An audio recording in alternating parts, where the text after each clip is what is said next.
El calor de Veracruz, en marzo de 1982, caía sobre las calles empedradas como una maldición silenciosa, espesa y húmeda, arrastrando consigo el olor a salitre del Golfo y el aroma dulzón de las papayas que se vendían en el mercado de la parroquia. En la colonia El Moral, donde las casas de muros blancos se alineaban como dientes cariados bajo el sol implacable, la viuda reciente había dejado un vacío que los vecinos llenaban con susurros y miradas furtivas. Don Arturo Landeros, ingeniero petrolero de 52 años, había enterrado a su esposa Clemencia apenas 6 meses atrás, y el luto aún colgaba de las cortinas de su casa como una sombra que se negaba a partir. Su hija menor, Mónica, de 17 años, había dejado de sonreír desde el funeral y solo encontraba consuelo en la compañía de su mejor amiga, Yolanda Mir, una muchacha de 19 años con ojos de gacela y una risa que parecía desafiar la gravedad de aquel hogar enlutado. Si disfrutas de estas historias que revelan lo oculto tras las fachadas respetables, suscríbete y comenta tu ciudad o país. Sigamos descubriendo juntos. Los primeros meses después de la muerte de Clemencia transcurrieron con la previsible lentitud del duelo. Don Arturo se refugiaba en su trabajo en las oficinas de Pemex del puerto, donde los números y los planos de oleoductos le ofrecían un orden que su vida doméstica había perdido. Mónica, estudiante de último año en el Colegio Preparatorio Veracruzano, pasaba las tardes en casa de Yolanda o recibía a su amiga en el corredor de baldosas rojas, donde antes su madre servía agua de Jamaica y conversaba con las vecinas. Yolanda había abandonado los estudios 2 años antes para ayudar a su madre viuda en la venta de ropa en el mercado Hidalgo, pero conservaba una inteligencia despierta y una curiosidad insaciable por los libros que Mónica traía de la escuela. Las dos muchachas formaban una estampa familiar en aquellas tardes sofocantes. Mónica, delgada y pálida, con su pelo lacio recogido en una cola, y Yolanda, de curvas generosas y piel morena, que brillaba con el sudor del trópico, hojeando novelas de Gabriel García Márquez, mientras el ventilador de techo giraba perezosamente sobre sus cabezas. La casa de los Landeros era una construcción de 2 plantas, con balcones de hierro forjado y un patio interior donde un naranjo daba sombra a una fuente de azulejos talavera. Clemencia había cuidado ese espacio con devoción, llenándolo de helechos y bugambilias que ahora languidecían bajo el descuido. Don Arturo, hombre metódico y reservado, había sido considerado siempre un buen marido y padre ejemplar. Asistía a misa de 7, en la parroquia de Nuestra Señora de la Asunción cada domingo, contribuía generosamente a las obras de caridad del padre Melchor y mantenía su casa con el decoro que correspondía a un profesionista de su posición. Los vecinos lo respetaban, aunque algunos murmuraban que había algo frío en su cortesía, algo calculado en la manera en que sonreía sin dejar que la sonrisa alcanzara sus ojos grises. Pero el orden de aquel duelo comenzó a resquebrajarse una tarde de finales de abril, cuando un norte súbito azotó el puerto con vientos que arrancaron tejas y derribaron los puestos del malecón. La tormenta llegó sin aviso, oscureciendo el cielo a media tarde y obligando a cerrar ventanas con prisa, mientras los truenos retumbaban sobre el mar como cañonazos fantasmales. Yolanda había quedado atrapada en casa de los Landeros cuando el aguacero se desató, y Mónica insistió en que su amiga pasara la noche allí en lugar de atravesar las calles inundadas. Don Arturo, que había regresado temprano de la oficina al ver las nubes negras acumularse sobre el Golfo, aceptó con un gesto de su mano y subió a su habitación sin decir palabra. Esa noche, mientras la lluvia tamborileaba contra las persianas y el viento silbaba entre los balcones, algo imperceptible cambió en la atmósfera de aquella casa, como si la tormenta hubiera removido sedimentos que llevaban tiempo asentados en el fondo de un estanque turbio. En la mañana siguiente, cuando el sol volvió a caer brutalmente sobre las calles encharcadas, doña Socorro, la vecina de al lado que todo lo veía desde su ventana estratégica, comentó con doña Chela, del otro lado de la calle, que había visto luz en la sala de los landeros hasta muy tarde, y que había escuchado voces, no discusiones, sino conversación tranquila, a una hora en que las casas decentes guardaban silencio. Doña Chela, que vendía tamales en el mercado y conocía todos los chismes del barrio, asintió con conocimiento de causa y añadió que Yolanda Mir era una muchacha muy desenvuelta para ser amiga de una niña como Mónica, que aún no cumplía ni los 18. Las dos mujeres intercambiaron miradas cargadas de significado mientras tendían la ropa bajo el sol que evaporaba los charcos con un siseo de vapor. Las semanas siguientes confirmaron lo que las lenguas viperinas comenzaban a tejer con hilos de sospecha.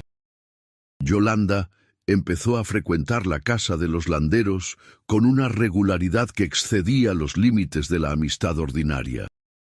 Llegaba por las tardes y se quedaba hasta el anochecer, y en más de una ocasión algún vecino la vio salir pasadas las 9 de la noche, cuando las calles ya estaban oscuras y solo los borrachos y los perros vagaban por las esquinas. Lo que resultaba más inquietante era que Mónica, en varias de esas ocasiones, no estaba en casa. Había ido a casa de alguna compañera de escuela o a estudiar a la biblioteca del centro. Y Yolanda permanecía sola con don Arturo en aquella casa de 2 plantas, donde las ventanas permanecían cerradas a pesar del calor. En mayo, cuando el puerto se preparaba para las festividades de la Santa Cruz y los estibadores del muelle adornaban sus grúas con flores y banderas tricolores, las habladurías alcanzaron un tono más grave. Don Evaristo, el tendero de la esquina que vendía cigarros sueltos y refrescos jarritos en su tienda de abarrotes, juró por la Virgen de Guadalupe que había visto a don Arturo y a Yolanda salir juntos en el Datsun azul del ingeniero una tarde en que Mónica había viajado a Xalapa con el grupo de teatro de la preparatoria. Los había visto en la carretera hacia Boca del Río, circulando en dirección opuesta, y aunque no podía asegurar qué hacían en el auto, le había parecido ver que Yolanda llevaba un vestido que no era el que solía usar cuando iba a casa de los landeros. Un vestido amarillo de tirantes, demasiado revelador para una visita de amistad. El rumor se expandió como mancha de aceite sobre el agua, alimentado por detalles cada vez más específicos.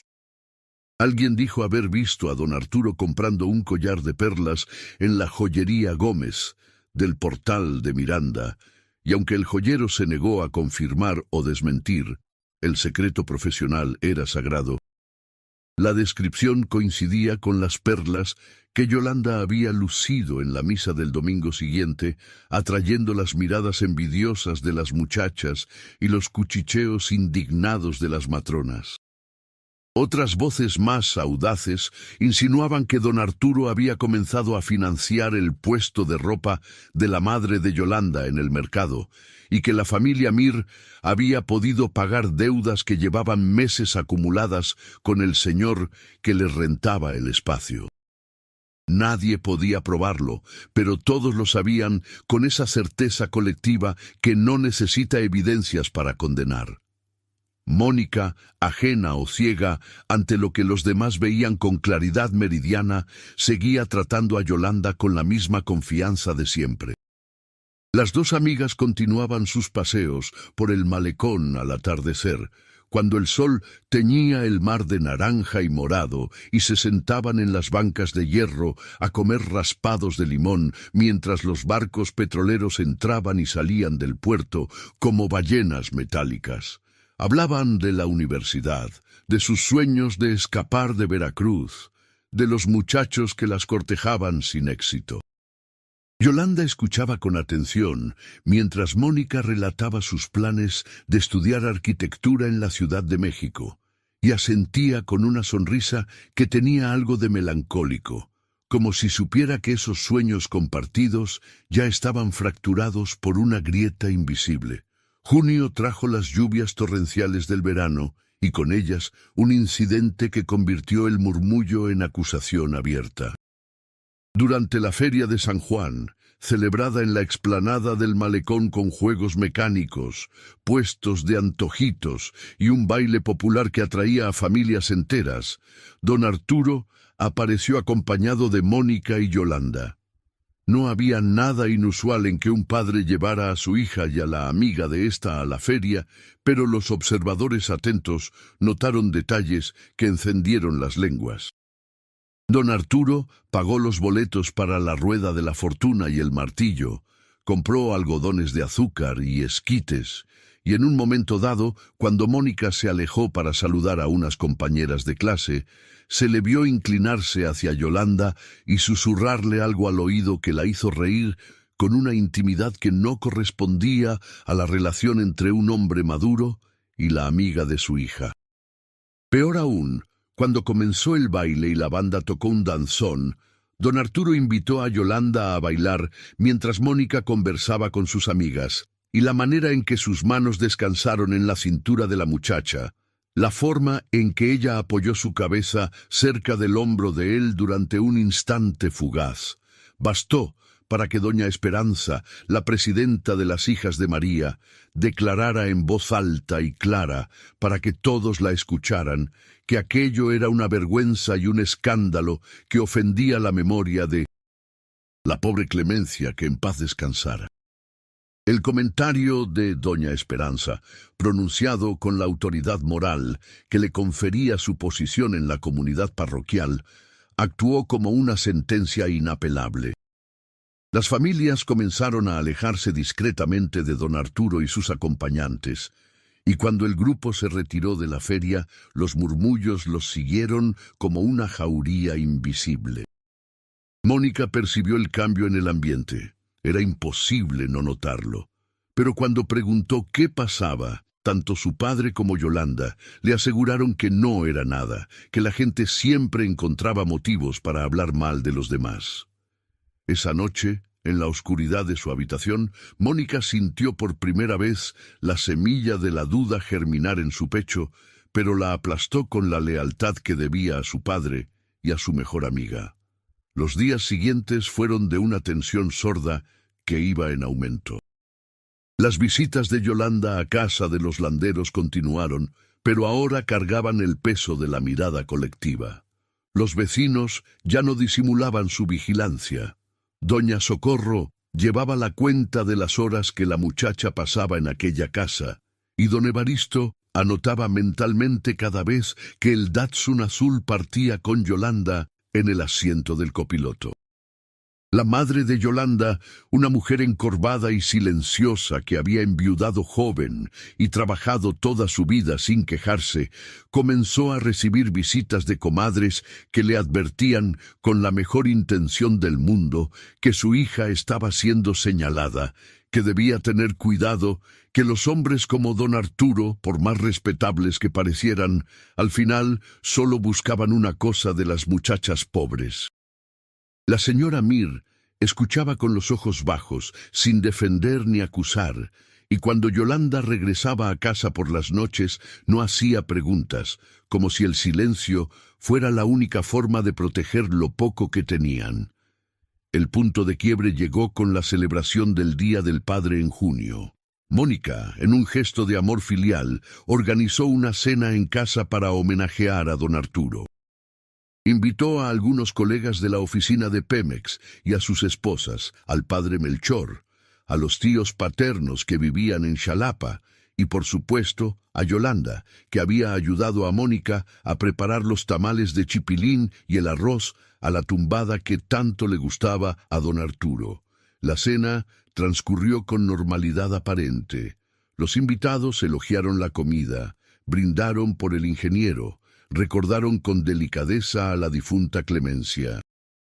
Pero cuando el postre, un flan napolitano que Yolanda había preparado, siguiendo la receta que Clemencia le había enseñado años atrás, fue servido, ocurrió el momento que todos recordarían después como la confirmación definitiva de lo que se sospechaba. Don Arturo, al probar el flan, cerró los ojos con una expresión de placer casi doloroso y dijo en voz alta: «Sabe exactamente como el que hacía Clemencia. Yolanda, tiene sus manos». La frase, dicha con una ternura impropia, colgó en el aire como una campana de iglesia que anuncia un entierro.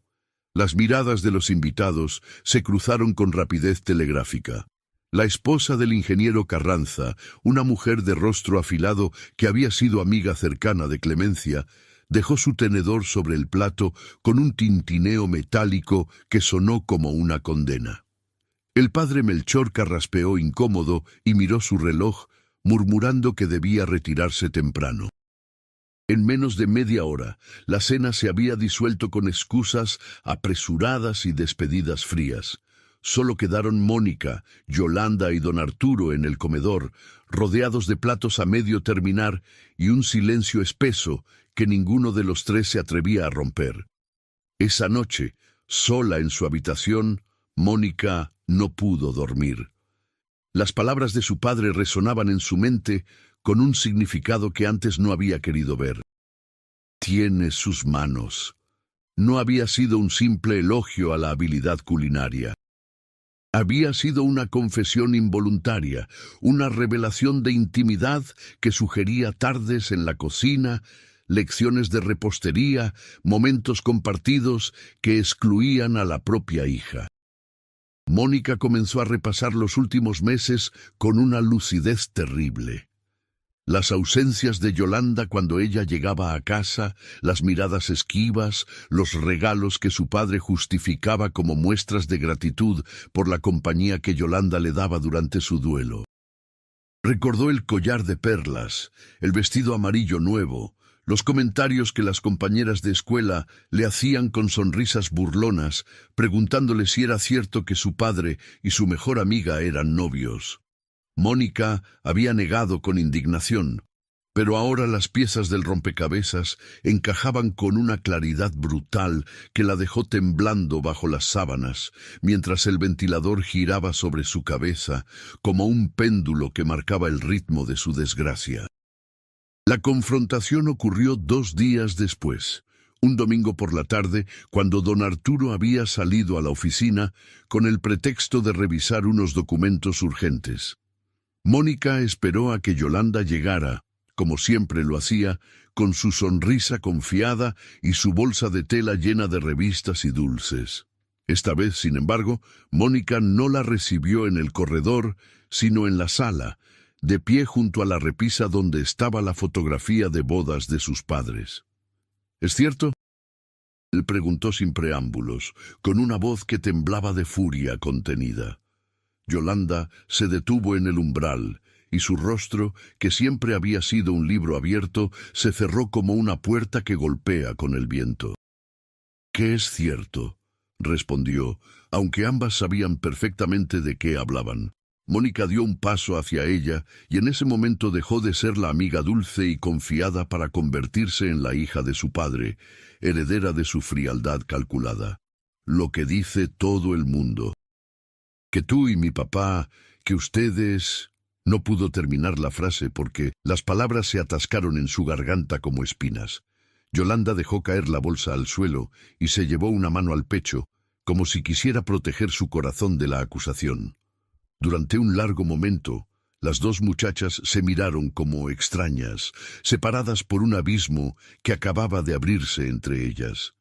Finalmente, Yolanda habló con una voz que Mónica no le conocía, una voz de mujer cansada y derrotada. Tú no lo entiendes. Tú nunca has tenido que preocuparte por nada. Tu papá, él ha sido bueno conmigo, me ha ayudado. Mi mamá estaba a punto de perder el puesto en el mercado. Nosotras no teníamos ni para comer algunos días. Él nos salvó. Las palabras sonaron como una confesión y una defensa al mismo tiempo, y Mónica sintió náuseas al comprender que su sospecha no solo era cierta, sino peor de lo que había imaginado. ¿Y el precio era que te acostaras con él? Y preguntó con una crudeza que la sorprendió a ella misma. Yolanda negó con la cabeza, pero sus ojos se llenaron de lágrimas. No fue así. Empezó poco a poco. Él estaba solo. Yo también. No fue sucio como lo hacen sonar. Nosotros nos queremos. La declaración cayó sobre Mónica como un balde de agua helada. Quererse, como si eso justificara la traición, la mentira, el escándalo que estaba destruyendo el nombre de su familia. Mónica sintió que algo se rompía dentro de ella, algo más profundo que la amistad o la confianza. Era la imagen misma del mundo que había conocido. Su padre, el hombre recto y honorable, se había convertido en un depredador que aprovechaba la vulnerabilidad de una muchacha pobre, y su mejor amiga, a quien había considerado una hermana, era ahora la concubina de su propio padre. La palabra arcaica y vergonzosa apareció en su mente con toda su carga de repudio social: concubina, amante, querida. Todas las palabras que las mujeres respetables usaban para señalar a aquellas que rompían el orden establecido. «Vete de mi casa», ordenó Mónica con una calma gélida. «Y no vuelvas nunca. No quiero verte. No quiero saber de ti. Para mí estás muerta». Yolanda sollozó. Intentó acercarse, pero Mónica retrocedió como si su antigua amiga llevara la peste. Sin más palabras, Yolanda recogió su bolsa y salió corriendo, dejando la puerta abierta y el sonido de sus pasos resonando en las baldosas del corredor. Cuando don Arturo regresó esa noche, encontró a Mónica esperándolo en el comedor, con la misma fotografía de bodas en las manos. La confrontación entre padre e hija fue breve y devastadora. Don Arturo no negó nada. Era demasiado orgulloso para mentir, pero intentó explicar con la lógica de quien justifica lo injustificable. Sí, había encontrado consuelo en la compañía de Yolanda. No se arrepentía porque ella lo había ayudado a sobrevivir los meses más oscuros después de la muerte de Clemencia. Planeaban casarse eventualmente, cuando pasara un tiempo prudencial, cuando Mónica terminara la preparatoria y pudiera entender que los adultos también necesitaban amor y compañía. Las palabras sonaban razonables en su boca, pero Mónica no escuchaba razones. Solo veía a un hombre egoísta que había sacrificado la reputación de su familia y había corrompido a una muchacha vulnerable por satisfacer sus propias necesidades. «Mamá apenas lleva 6 meses muerta», dijo Mónica con los dientes apretados. «Y tú ya la reemplazaste. Peor aún, la reemplazaste con alguien que podría ser tu hija. Eres un viejo verde, No encontró las palabras para expresar el asco que sentía, así que arrojó la fotografía al suelo. El marco se rompió con un crujido seco, y los fragmentos de vidrio se esparcieron por las baldosas como lágrimas cristalizadas. La ruptura entre padre e hija fue total e inmediata. Mónica se mudó a casa de su tía en Xalapa antes de que terminara la semana, llevándose solo lo indispensable y negándose a aceptar un peso de dinero de don Arturo. El escándalo, contenido hasta entonces en rumores y miradas, explotó con fuerza cuando los vecinos vieron la mudanza y entendieron lo que había ocurrido. La versión oficial que circuló fue que Mónica se había ido a estudiar anticipadamente a Xalapa, pero todos conocían la verdad. Don Arturo Landeros, el respetable ingeniero de Pemex, había seducido a una muchacha de 19 años, la mejor amiga de su propia hija, apenas unos meses después de enviudar. El padre Melchor, presionado por las hijas de María y por su propia conciencia, visitó a don Arturo para sugerirle que se alejara de Yolanda, que buscara la reconciliación con su hija, que pensara en su alma inmortal. Don Arturo lo recibió con cortesía, pero sin arrepentimiento, y cuando el sacerdote salió de aquella casa, llevaba en su rostro la expresión de quien ha visto algo irremediable. Yolanda dejó de aparecer por el barrio durante varias semanas. Su madre cerró el puesto del mercado temporalmente, incapaz de soportar las miradas acusadoras y los comentarios venenosos de las otras vendedoras. Algunos decían que la muchacha había huido a Coatzacoalcos con parientes, otros que había intentado suicidarse tomándose un frasco de pastillas para dormir. Lo cierto es que cuando reapareció a mediados de julio, llevaba el peso de la condena social grabado en su rostro demacrado y en sus ojos hundidos. Caminaba por las calles con la cabeza baja, evitando las miradas, y nadie le dirigía la palabra excepto para insultarla. Una tarde, en el mercado, una mujer le escupió en la cara mientras pasaba, y Yolanda no se limpió la saliva, como si aceptara que merecía ese castigo y todos los que vinieran después. En agosto, don Arturo vendió su casa de la colonia El Moral y se mudó con Yolanda a un departamento en el centro, cerca del malecón, donde nadie los conocía tan bien. El gesto fue interpretado como una admisión de culpa y una victoria de la moral comunitaria. La casa, con su patio de azulejos y su naranjo languideciente, quedó vacía durante meses, hasta que una familia de fuera la compró sin conocer su historia. Don Arturo continuó trabajando en Pemex, pero sus colegas lo trataban con una frialdad profesional que excluía cualquier camaradería. Las invitaciones a reuniones familiares cesaron y su nombre dejó de pronunciarse en la parroquia de Nuestra Señora de la Asunción. Se había convertido en un fantasma social, presente pero invisible, tolerado pero no aceptado. Mónica, por su parte, cortó toda comunicación con su padre. Terminó la preparatoria en Xalapa con excelentes calificaciones y se inscribió en la Universidad Veracruzana para estudiar arquitectura, tal como había soñado. Nunca volvió a mencionar a Yolanda, ni siquiera cuando sus compañeras de la infancia le preguntaban por ella. Era como si esos 17 años de amistad se hubieran borrado de su memoria, evaporados como el agua bajo el sol brutal del trópico. Algunos decían que se había vuelto dura y desconfiada, que ya no sonreía con la misma facilidad, que trataba a los hombres con una distancia helada que los mantenía a raya. Otros opinaban que simplemente había madurado de golpe, que había aprendido la lección más dura que una mujer puede aprender, que las personas que más amamos son capaces de traicionarnos de las formas más inimaginables. Los años pasaron con la lentitud característica de Veracruz, donde el tiempo parece estancarse bajo el calor y la humedad. Don Arturo y Yolanda vivieron juntos en aquel departamento del centro durante casi 2 décadas, pero nunca se casaron. Algunos murmuraban que él no quería legitimizar la relación para no darle la razón a quienes lo habían condenado. Otros pensaban que Yolanda había perdido el interés en el matrimonio después de haber perdido todo lo demás. Envejecieron juntos en la sombra de aquel escándalo que nunca terminó de olvidarse, convirtiéndose en una leyenda local que las madres contaban a sus hijas como advertencia. Mira lo que le pasó a Yolanda Mir por meterse donde no debía.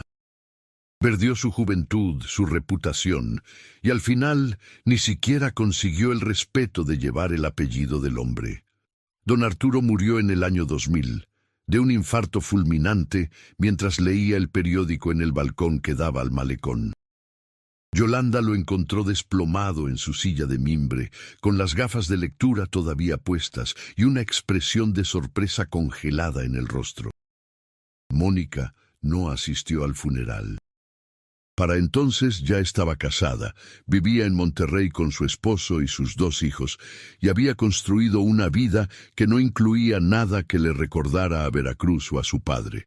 Cuando recibió la noticia de la muerte, simplemente agradeció la llamada y colgó el teléfono sin derramar una lágrima. Yolanda se encargó del entierro con la dignidad silenciosa de quien ha aprendido a soportar el peso de la mirada ajena. Pocas personas asistieron al velorio en la funeraria Galloso. Algunos colegas de Pemex que sentían la obligación profesional, vecinos curiosos que querían ver el final de aquella historia escandalosa, y el padre Melchor, ya anciano, que ofreció una misa breve y sin ornamentos. Yolanda se mantuvo en un rincón durante toda la ceremonia, vestida de negro riguroso, con el rostro oculto tras un velo que no dejaba ver si lloraba o no. Después del entierro, Yolanda vendió los pocos muebles del departamento y se mudó a un cuarto de vecindad en el barrio de La Huaca, donde nadie la conocía, o al menos fingían no reconocerla. Trabajó en una tienda de abarrotes, atendiendo a clientes que compraban sus cigarros y sus refrescos, sin sospechar que aquella mujer de edad indefinida, con el cabello canoso recogido en un chongo apretado y las manos ásperas de tanto lavar y cocinar, había sido en otro tiempo una muchacha de risa contagiosa que soñaba con un futuro diferente. Vivió así otros 20 años, sobreviviendo más que viviendo, hasta que una mañana de febrero de 2020, el dueño de la tienda la encontró muerta en su cuarto, tendida en un catre estrecho con la mirada fija en el techo manchado de humedad. Entre sus escasas pertenencias encontraron una caja de zapatos llena de fotografías. Yolanda niña con Mónica en el patio de los Landeros, bajo el naranjo que daba sombra a la fuente de azulejos. Yolanda adolescente en el malecón, comiendo un raspado y sonriendo a la cámara con inocencia, y una sola fotografía de ella con don Arturo, tomada en secreto en algún momento de aquellos años escandalosos, donde se les veía de pie junto al Datsun azul, sin tocarse pero con una proximidad que revelaba todo lo que las palabras no podían decir. En el reverso de esa última fotografía, con una letra temblorosa que podía ser de vejez o de emoción contenida, alguien, probablemente ella misma, había escrito: "Lo único que fue verdad". La caja fue entregada a la sobrina de Yolanda, que a su vez intentó contactar con Mónica para preguntarle si quería algún recuerdo de su antigua amiga. Mónica, que para entonces era una mujer de 56 años, con canas prematuras y arrugas profundas alrededor de los ojos, rechazó cortésmente la oferta. Dijo que no guardaba ningún recuerdo de aquella época y que prefería dejar el pasado enterrado donde debía estar. La sobrina respetó su decisión y quemó la caja entera en el patio de su casa, viendo cómo las fotografías se retorcían y ennegrecían bajo las llamas hasta convertirse en cenizas que el viento arrastraba hacia el mar. Pero la historia no termina con el fuego que consumió aquellas imágenes. En Veracruz, como en todos los pueblos y ciudades donde las historias se cuentan de generación en generación, la memoria colectiva conserva lo que los individuos intentan olvidar. La casa de la colonia El Moral, donde todo comenzó aquella tarde de tormenta en 1982, todavía existe. El naranjo del patio interior sigue dando frutos amargos cada temporada, y la fuente de azulejos Talavera, aunque resquebrajada por el tiempo y el descuido, aún contiene agua de lluvia que se acumula y estanca, formando un espejo turbio. Los nuevos habitantes de la casa ignoran su historia, pero los vecinos viejos, aquellos que estaban allí cuando ocurrió el escándalo, a veces pasan por la calle y miran hacia el balcón de hierro forjado del segundo piso, recordando las tardes en que las cortinas se movían con el viento y se escuchaban voces que no debían estar allí. Doña Socorro, que ahora tiene 90 años y apenas puede caminar, aún se sienta junto a su ventana cada tarde y contempla aquella casa con la expresión de quien guarda secretos que pesan más que el silencio. A veces, cuando sus nietas le preguntan por qué mira tanto hacia allá, murmura algo sobre una muchacha bonita que perdió su camino y un hombre que olvidó el significado del honor. Pero nunca cuenta la historia completa, porque hay cosas que las nuevas generaciones no necesitan saber, cosas que es mejor dejar descansar en el fondo de la memoria como sedimentos en el mar. Y así, la relación macabra entre don Arturo Landeros y Yolanda Mir, aquella que escandalizó a Veracruz en el verano sofocante de 1982, se ha convertido en una leyenda urbana que las madres cuentan a media voz, en una advertencia sobre los peligros de la ambición y la soledad, en una historia de advertencia que se transmite de boca en boca cada vez que alguien menciona que la casa de la colonia El Moral tiene mala suerte, y que ninguna familia que viva allí encuentra la paz. La fuente de azulejos sigue acumulando agua de lluvia, reflejando un cielo que nunca cambia, guardando en su superficie turbia el reflejo fantasmal de dos personas que se amaron o se destruyeron. Nadie sabe con certeza cuál de las dos cosas fue, mientras el naranjo deja caer sus frutos amargos sobre las baldosas rojas, donde una vez dos muchachas soñaron con un futuro que nunca llegó.